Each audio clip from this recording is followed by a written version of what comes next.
Hi, I'm Kerry McDonald with the Unitarian Universalist Association, and I want to talk to you today about what's going on in religion in America. We are in the middle of a sea change in how Americans interact with religion. And the biggest change that we're seeing right now is the number of Americans who have no connection to any religious community at all.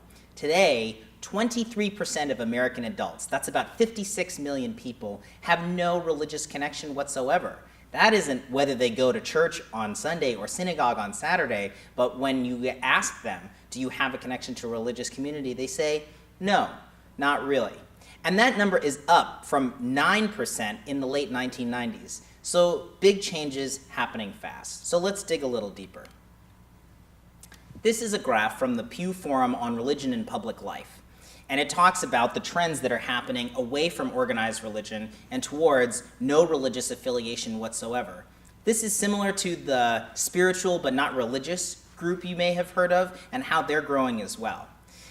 But for whatever it's worth, every major survey out there agrees with Pew on these trends. Gallup, the General Social Survey, Faith Matters, they all agree on this trend away from organized religion. Looking at this graph, you see the number of adults in every age group, every generation, and the percentage of adults in that generation who have no religious affiliation. And I want you to notice two things about this graph. The first is that the number of adults who have no religious affiliation goes up in every generation. On the low end, here the lucky few or silent generation, that's Americans born roughly 1928 to 1945, you see 11% have no religious affiliation. On the young end, the millennial generation, born roughly after 1981, is at about 35%. So that number is going up with each generation. The second thing I want you to notice is that there are two bars for each generation. The one on the left, the pink bar, is from the Pew survey from 2007.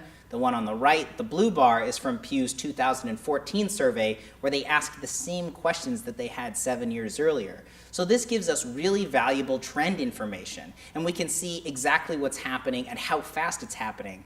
And the changes are happening pretty fast, because the second thing that I want you to notice here is that in every age group, the percentage of adults who have no religious connection is going up.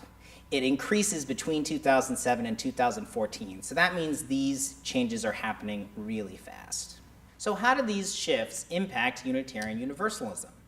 Well, here's where our history comes into play. Unitarian Universalists are in many ways very similar to our mainline Protestant cousins. And that's not an accident. That's because our history is as a liberal Christian group. Now, in the 60s, when the Unitarians and the Universalists merged, we embraced a wider range of sources of wisdom and affirmed different ways of thinking about what's important in life. But the way that we organize ourselves, the way that our worship services work, is still very similar to our Protestant roots. It's also not an accident because we've been a religion of converts for a long time. 80 to 90% of the folks who call themselves Unitarian Universalists didn't grow up UU. Most of them grew up Christian, and every time that I am in a room giving a presentation and I ask folks to raise their hand who grew up in something that wasn't Unitarian Universalism, another church, maybe no church at all, and it's always a majority of the folks in the room. So folks have come and sought us out because we are different and because we embrace a wide variety of faiths. Folks have sought us out because they can love whom they love, they can believe what they believe, they can be who they are, and that is affirmed and valued in a Unitarian Universalist faith community. But what happens when that world turns upside down? What happens when the folks who would have been seeking us out a few decades ago now aren't interested in any church at all? A few years ago, the Unitarian Universalist Association partnered with congregations to promote ourselves as the uncommon denomination, the place where God doesn't get in the way of church. And I was so proud, I remember when I saw these, that I cut the ads out of the magazine and stuck them in my files. But I have to wonder whether this pitch will work as well in the future. Perhaps God isn't what's keeping people from church. Perhaps it's the church itself, the form of church. We have to figure out how we can meet those same needs for affirmation and meaning making in the world that doesn't rely on looking the way that we've looked for so long. Another way to think about this is the Sunday morning decision. 50 years ago, in most communities in America, the Sunday morning decision seemed to be, which church should you go to? The church down the street, maybe the one around the block. When folks moved in down the street from you, you might ask them, where are you going to church, and would you like to check out mine?